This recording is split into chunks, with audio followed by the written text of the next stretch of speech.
Are you a Christian na nagsistruggle with anxiety at ngayon nararamdaman mo yung takot na maybe you're not trusting God enough at mahina yung faith mo? So pag-usapan natin ang katotohanan about that. Okay? So hi beloved, this is Doc Gilbert and I am a Christian clinical psychologist here in the Philippines. So napakaganda nung topic natin today, no? Is anxiety a sign of a weaker Christian faith? No, through the years of doing counseling and therapy, no, common na naririnig ko to sa mga Christian people who are struggling with anxiety na maybe I just need to pray more. I need to read the Bible more. I need to attend the church or disciple more. Or maybe I need to do all these spiritual disciplines in order for me not to be anxious. Maybe I just need to put more faith in Jesus, on what He did on the cross. Or, trust God and just let go of the things that I cannot control. Kasi besides, God is sovereign. God is omnipotent. And God sees all of our needs. So very common na tanong at way sa mga Christians ito, no, na nagsa-struggle with anxiety. They've done a lot of things to deal with anxiety, using all these spiritual disciplines in order to subside all these negative symptoms of anxiety. And when we talk about anxiety, isa to sa mental health issue na talagang very bodily in terms of manifesting, yung sensation are very evident, such as pagbilis ng tibok ng puso, panginginig, hindi makagalaw, or psychosomatic, meaning sasakit yung ulo, sasakit yung certain parts ng katawan with a certain trigger, hindi makatulog, agitated, hindi mapakali. So very bodily siya, when you're gonna see it dun sa tao nagsistruggle with anxiety. And, I have this counseling na the person is really struggling with anxiety, hindi makahinga, sumisikip yung dibdib.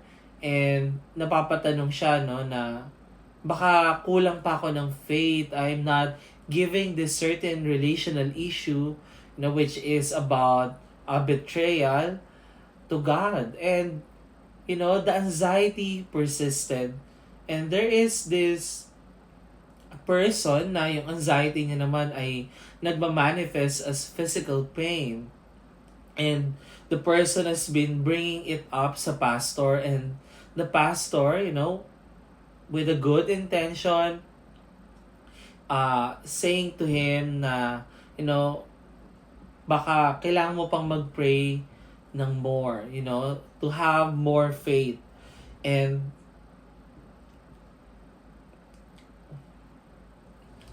so, this is a very common phenomenon sa maraming Christians, na nagsistruggle alone. And because of shame and fear and judgment, tinatago nila at kinukubli nila, with more ministry accomplishments, more ministry work, or being busy, being caring of others, or being an achiever, successful. So it's like an endless cycle of pagtatago, pagkukubli. And hindi kita masisi if you're hiding it, trying to survive. Of course, una sa lahat, all of us needs to function. I know you have a work, you have things to attend to, relationships to take care of, responsibilities, and you have to really function. And the least thing that you can do is just, sabotage or break down at hindi ka na makapag-function that could affect your living, your income, your daily activities. And of course, you don't want that.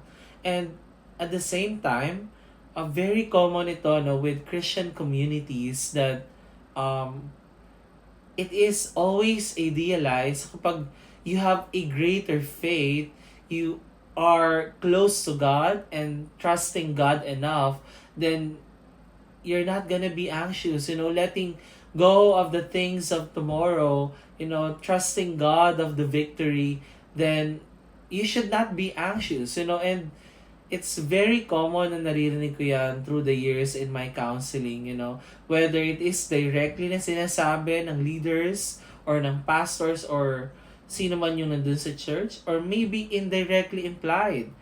And, I know it's causing shame, and I've witnessed that to many Christian people. Shame that questions one's Christian faith. Shame na nagsasabi na, am I not believing God enough? Am I not trusting God enough? Or ano bang kailangan ko pang gawin so that I will not be anxious of these uncertainties, of these things na, I already surrendered to God. And halo-halo yung nararamdaman nila na shame, guilt, and yung continuous cycle of that. At dahil sa shame at guilt na yun, they try to cover these experiences and are suffering alone. And yeah, ano nga ba yung katotohanan doon? Is that tantamount to a weaker faith? So in reality, no. It's not. Okay? Kung titignan natin, una sa lahat, I know I've discussed this in the episode 1. And kung titignan natin yung pagkatao natin, hindi lang tayo spiritual beings. We are physical beings, meaning we have bodies. And even in the Bible, kaya nga sinabi doon na the body is the temple of the Holy Spirit. So our bodies have innately spiritually ingrained wisdom. So meaning, yung mga manifestations ng anxiety sa katawan mo are there because these are wisdom from God, from yourself, trying to communicate to you in order for you to be aware of something na kailangan mong atendan. Okay? So, we are physical body beings, we have bodies, and hindi natin yun pwedeng tanggalin, na saying, dahil mataas or mababa yung faith natin in terms of spirituality, then dapat equated na siya with our bodies, although yung buong pagkatao natin, yung mental, emotional, sexual, relational, spiritual aspects ng pagkatao natin, dapat connected yan, dapat 100% holistic, whole. But we know it's not possible because sin entered humanity, sin hampered our personhood. It disintegrated us. And of course, it's possible na magkaroon tayo ng significant integration, meaning yung enough na pagkakaugnay-ugnay ng iba't ibang parte ng pagkatao natin so that we can be like healthy, emotionally, spiritually, and holistically healthy. So yun yung goal and yun yung gift na we're gonna be self-aware, we're gonna grow in healing, and that's a huge part of sanctification. But, okay, ngayon na nag-i-start ka pa lang, dun ka pa lang sa, ano nga ba yung nangyayari sa akin? Anxiety? Does it equate with weaker faith? So, kailangan natin tignan na yung merong physical body tayo. Okay? We are mental beings, emotional beings, relational beings, sexual beings. So, this is the whole personhood. Ito yung pagkatao natin. And even all these parts ng pagkatao natin are created by God. Okay? Hindi niya tayo tinitignan at create as spiritual beings alone.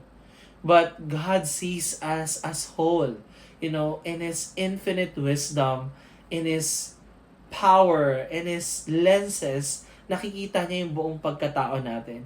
And God is not judging you if you're going through anxiety, because more than anyone else, He is the ultimate clinical psychologist and counselor, kasi nakikita niya and He is aware sa nangyayari sa atin. Okay, so we need to understand na yun yung buong pagkatao natin. Okay? So ang hope natin ay mag-integrate yung spirituality with the bodily sensations, the bodily experience, meaning ito yung faith mo, and then magko-connect siya sa body. Thus, wanting to believe about God and being Him trustworthy, a promise keeper sa buhay natin, mag-i-integrate, meaning magko-connect siya sa buhay natin. And it will be more connected sa atin mentally and holistically and sa buong pagkatao natin. So, kailangan natin tignan muna na yun yung merong difference doon. Yun yung part ng pagkatao natin. Okay? So, second, we have to understand our brains. Okay? Yung utak natin. There is a reason why, halimbawa, may nakita kang nagpapatayan dun sa kanto, alam mo, in your gut, in your intuition, hindi ka pupunta doon. Tama? Kapag may nakita ka na susunog, alam mo na panganib yun at lalayo ka. Kapag nakita mo na ang lakas ng hangin, ayan, especially kakaranas lang natin ng mga sunod-sunod na bagyo, alam mong di ka lalabas. And what's the reason behind na alam natin na may mga panganib? Alam natin na ikakapahamak natin yung mga sitwasyon na yun kapag pumunta tayo doon. It's because, first, our brains are made for survival. It was created by God to, detect threats that could harm us. It is built upon this foundation, of wanting to protect us. Okay? And ultimately, yung maliit na almond shape sa brain natin, which is ang tawag na ay amygdala, or the smoke detector ng brain, di ba? Halimbawa, yung mga buildings, di ba, may mga smoke detectors, kapag may apoy, automatic, di ba, na maglalabas ng tubig or mag-sprinkle ng water. So, yung brain din natin merong smoke detector or the threat center of, our brain, which is the amygdala. And okay, bakit mahalaga natin to i-discuss, no? Kasi yung amygdala, when there is a threat, for example, inaway ka, or halimbawa, with the corruption, nalaman mo na pinagnakawan ang bayan at lahat ng tax ay napupunta lamang sa mga corrupt officials, so it triggers this anger, wanting to fight, wanting to protest, and it is because the amygdala is activated by that threat. Okay? So, yung amygdala, may 3 at eventually nag-evolve nga yan na 4 na, reactions or defense mechanisms, mga automatic ways that will signal into our body, in order for us to protect dun sa threat na yan. Okay. And, so, ano yun? Merong flight. Okay? So, sa flight, we go away, we run, we hide, we isolate, we disconnect. Yun yung flight mode. There is fight mode. We become angry, we fight, we verbally attack, we hit, we became violent, or we use words to express our angers, we shout. And then there is also freeze mode, meaning ito yung maninigas yung mga muscles and veins and katawan natin, hindi tayo makakagalaw, we are paralyzed.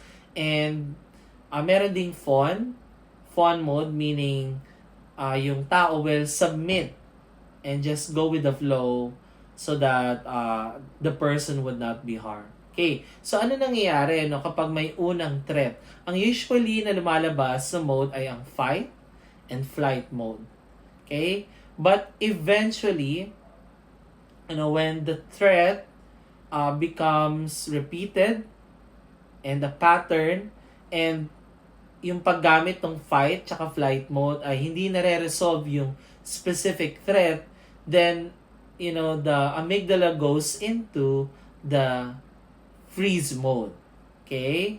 So, why do we need to understand this in light of, is anxiety means having a Christian weak faith? So, very important kasi makita natin with the brain and how the brain reacted against a threat. It's not about, a question of spirituality or a weaker faith. But it's about our bodies wanting to protect us from a threat, from a danger, from a risk. Okay? So, this anxiety, most of the time, it's in freeze mode.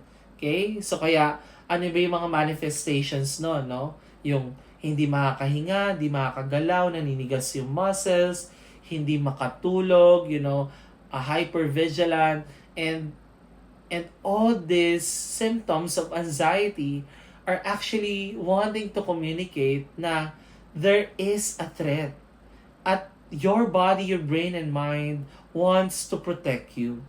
It's not because mahina yung faith mo, but it's because the amygdala, whether it's perceived, meaning hindi talaga siya totoong threat, pero kamukha nung threat na naranasan mo in the past, or a real threat, whether perceived and real threat, anxiety would come up because it wants to give you a signal. Emotions are signal. Negative emotions are not sin. It's not because hindi ka nagtatrust kay God enough. But these are signals wanting to communicate to you. Okay? And with the anxiety, it's because it wants to connect to you. It wants to remind you na may panganib. Okay. So, Doc Gilbert, ano bang nangyayari? Bakit maybe most of the times, it's a perceived threat or hindi naman totoong threat, no? Pero lumalabas pa din si anxiety. So, dito papasok yung experience of trauma. Okay? Or when we talk about trauma, it's any overwhelming situation that threatens yung safety natin, security natin, yung emotional, mental, physical, and holistic safety natin, And that is overwhelming, that our brains and body and mind could handle alone. Okay? And ang trauma, may iba-ibang level yan. Okay? So, other time, we can discuss that. Okay? So, when a person experiences a trauma, for example, I have a client na hold up. Trinay hold upan, tinutukan ng kutsilyo. At, of course, hiningi yung cellphone, and eventually, nakasurvive siya at umalis yung hold-upper, So, and it happened in a street, sa ibang street. And then one day, naglalakad siya, and then, maybe may nakita siyang kakulay ng bahay na nandun sa street na kung saan hinoldapan siya, at dun sa nilalakaran niyang street, may nakita siyang same na kulay. And then eventually, he began to feel anxious, hindi siya makahinga, para siyang napaparalyze, and it is because there is a trigger. And trigger is anything, situation, colors, sound, pictures, persons, events, weather, time, date, that could remind you of a specific traumatic event ng buhay mo. Okay? So, because of this trigger, the anxiety reminded him, oh, this is danger. You need to protect yourself. And the freeze mode, manifesting as an anxiety, came out. Not because wala siyang faith, hindi siya poprotektahan ni God. And actually, amygdala is a blessing and a gift from God. Because without amygdala, we wouldn't know what's dangerous or not. We would not know the signals in our body reminding us of the same threat. And then we would not be able to deal with the real issue. And eventually, mapapahamak tayo. Okay? So the repeated exposure, or hindi lang repeated, but the unprocessed trauma, let's say, itong nangyaring pang hold up sa kanya, became part of the system of the threat center ng amygdala. Okay? So, the amygdala becomes overly activated na kahit hindi totoong danger yon, hindi niya na alam kung ano yung threat sa hindi. Basta, merong same na trigger. And second, when overly activated ang amygdala natin, itong prefrontal cortex, na ang role is to think, to analyze, to be logical. This is for executive functioning, meaning for rationality and reasoning, na turn off ito.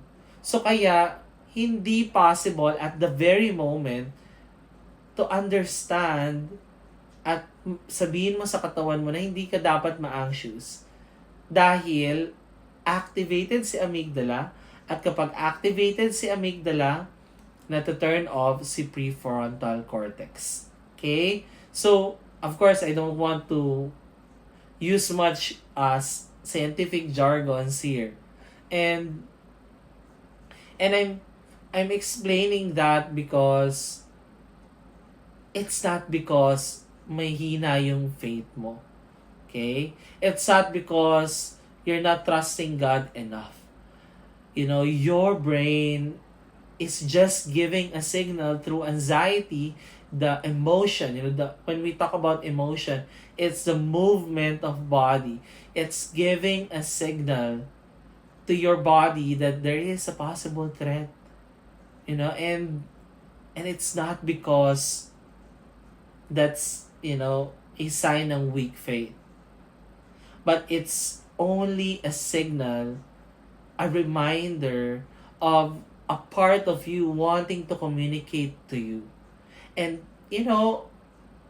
this anxiety is actually, ironically, a gift from God. Kasi without having emotions, hindi natin alam kung ano yung totoong nangyayari sa pagkatao natin. It could eventually lead us to death. Lead us to a lot of physical problems, mental, emotional, spiritual problems. And this emotion, whether it's positive or negative, it's a gift from God.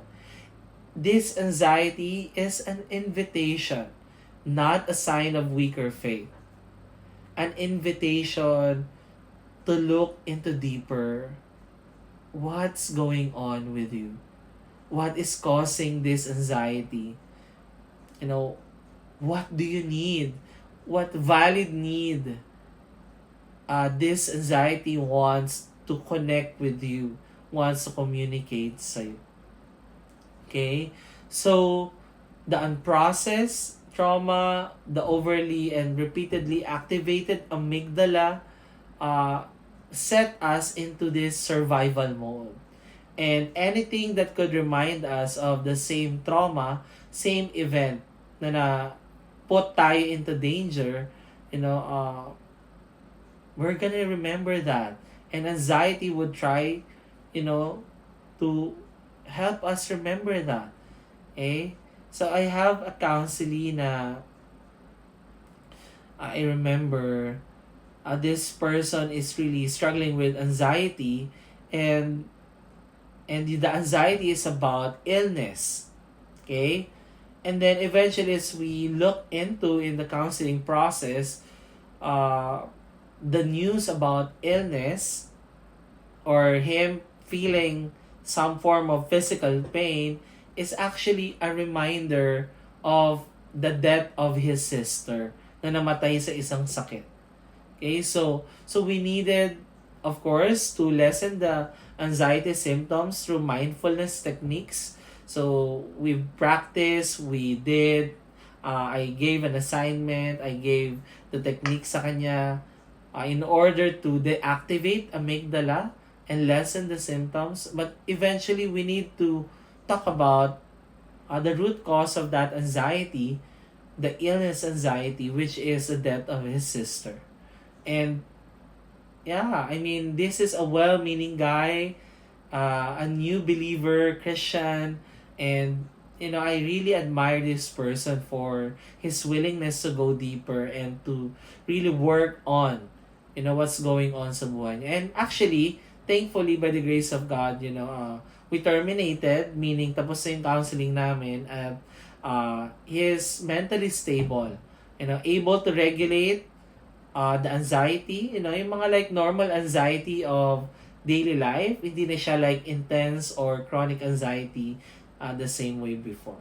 So, it's an invitation to go deeper of what's going on with you. Okay? And giving you a good news na amygdala can be deactivated, through mindfulness exercises, through self-care, through therapy and counseling. We can talk more about that sa mga upcoming episodes. And when we look at the Bible, walang sinabi doon specifically na ang pagiging anxious ay mababa or mahina yung faith mo or kasalanan yon or you're not trusting God enough. And when we look at the Bible, we go back to our ultimate model, our Lord Jesus Christ, who is the most self-aware person, and because He is perfect, 100% whole, He is connected to His emotional experiences holistically, perfectly, di ba? And when we look at anxiety and our Lord Jesus, napakagandang example at ginamit ko na to in our previous episodes, yung Garden of Gethsemane. I know very familiar kayo with that because that's actually one of the darkest times ng buhay ni Jesus. The most crucial moments going to the suffering and route to the cross. Okay? So in the Garden of Gethsemane, we know He invited John, James, and Peter, His closest disciples, to watch with Him, to pray for Him at this very crucial time. Talagang dinemonstrate ni Jesus how to be vulnerable, no, sa mga disciples, which is a good topic. We can talk about that next, some of the episodes to come. And Jesus knew that He was about to go through the greatest, the most painful, excruciating suffering, trauma, en route to the cross. The cross itself, pangalang, sobrang painful, sobrang tindi na. But all this agony, the physical punishments that He's about to go through, yung pambubugbog, sampal, yurak, pananakit, pagsugat sa katawan niya, the crown of thorns, all this mocking, shaming, attacking of Him, subjugating Himself to this position of not using His power. Imagine that. Imagine that you are the Son of God, the most powerful being in the whole universe, and you humbled yourself to be in that position, to be at the mercy of these evil people, to allow yourself to be the ultimate sacrifice. So, He already knew His destiny. He, envisioned that. He foresaw that. And because of that, He became so anxious, so depressed, even to the point of sweating blood. Imagine, the body cannot lie. Okay? So maraming experts like Dr. Van der Kolk, pinakita doon na sa mga studies niya na the body remembers, the body keeps a score. Na even though mentally we reject our trauma, our painful events, we try to defend our emotional experiences, but it will manifest sa body. But with Jesus, he did not deny, but he is actually self-aware and connected, and he sweat in blood. That's the most intense anxiety a person could ever experience. And that has been scientifically proven, it has been studied na possible siya. And he was so anxious, so afraid, that he even uttered, "Lord, take this cup of suffering away from me." Does Jesus have a weaker faith? Has a weaker faith?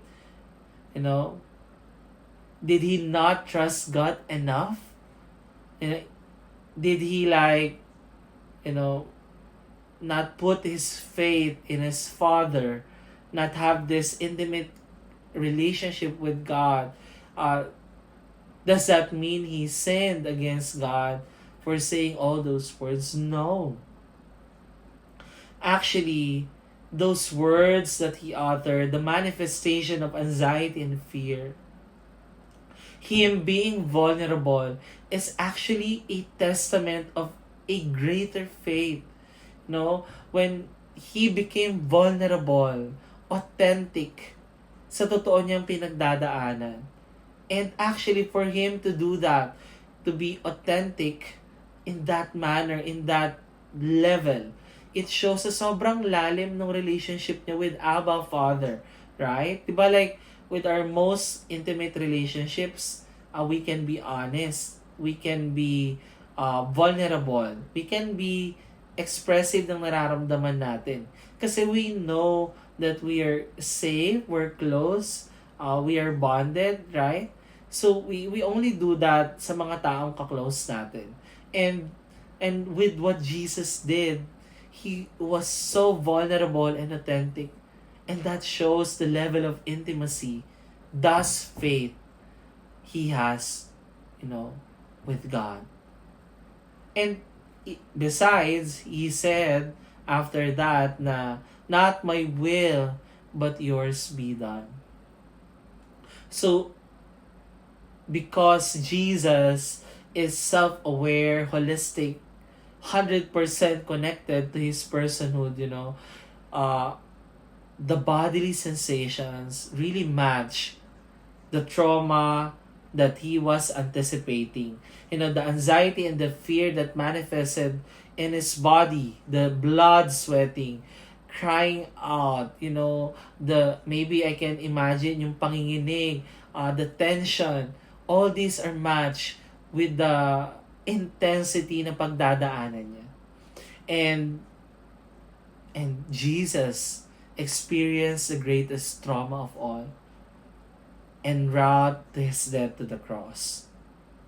Okay? So when this thoughts and shame, the inner critic wanting to remind you that you're not trusting God enough, you're weak, you're not a Christian, you don't have much faith, you're not doing all these spiritual stuffs, you're not being close to God, you're not depending on God, when all these shameful messages are coming your way, may you remember Jesus, that he himself, had went through anxiety.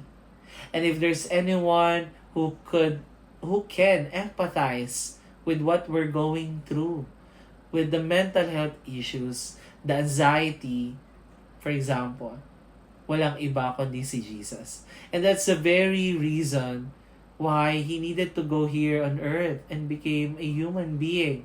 Sinabi yan sa Hebrews, so that, he can walk with us human beings as a person with limitations, with a possibility of being traumatized and suffer, so that he can empathize with our weaknesses.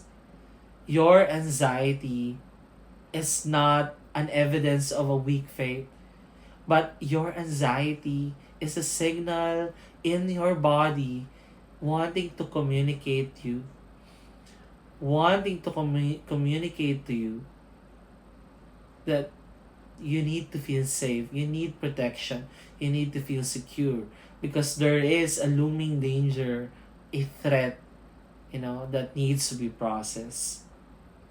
If there is one person who wants to journey with you in your anxiety, in your healing, walang iba kundi si Jesus.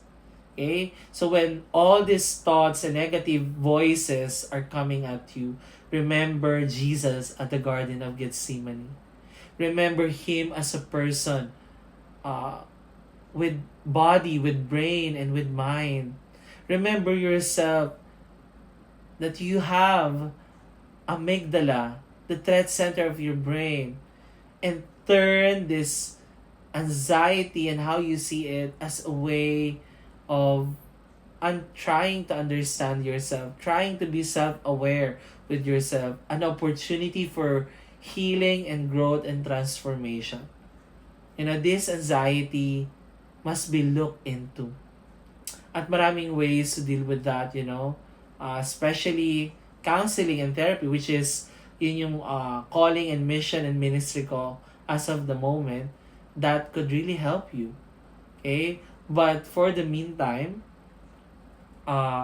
it's gonna be helpful to counter this shame messages with the biblical truths that God created us with body, with brains, with personhood, and with the biblical truth that Jesus Himself had went through anxiety and He empathizes with you. God wants to bring healing to your anxiety, and you don't have to do it alone. You don't have to listen and embrace all these beliefs from this shame messages. You have the power to see the biblical truths about anxiety. And ilan ito sa mga na-share ko sa inyo right now. Okay? So I know very spontaneous, but we're gonna discuss more about Christianity and mental health and healing. And I'm really open kung may gusto kayong i-discuss. You can comment down below kung ano yung topic na pwede nyo i-suggest sa pag-usapan natin. At the same time, I'm gonna also pin down yung mga previous episodes natin. Okay? So yun lang. Hanggang sa muli.